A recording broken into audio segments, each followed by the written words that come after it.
আর যার মনের মধ্যে সততা আছে আল্লাহ পাক কোনো না কোনো দিন ইনশাআল্লাহ তাকে হেদায়েত দিবে। মনের বিষয়টা আল্লাহ ছাড়া কেউ জানে না। আপনি দেখতে পারেন সমাজে অনেকে দাড়ি টুপি পাগড়ি জুব্বা সব লাগিয়ে ঘুরছে, তো বিশ্বাস করেন তাদের মনটা এমনও হতে পারে যে জানোয়ারের চেয়েও কুৎসিত, এমনও হতে পারে। আবার আপনি দেখবেন সমাজে এমন অনেক মানুষ ঘুরছে যারা হয়তো অনেক পাপে লিপ্ত মনে হচ্ছে, মনের মধ্যে সততা আছে।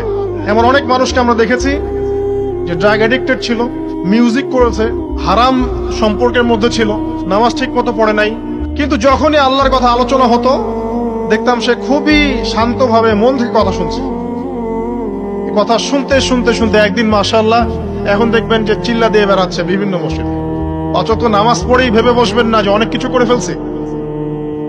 এক চিল্লা দিয়ে মনে করে ফেলবেন না যে দিনের জন্য অনেক কিছু করে ফেলছে। একটা হজ করেছেন, ওমরা করেছেন, সিয়াম রেখেছেন, দিনের জন্য দান সদকা করেছেন, একটা মাদ্রাসা মসজিদ করেছেন, ভেবে বসবেন না আপনি সব অনেক কিছু করে ফেলেছেন এবং অন্যরা সব ককরোচ তেলাপোকা, ওরা জাহান্নামে যাবে এমনটা মনে করবেন।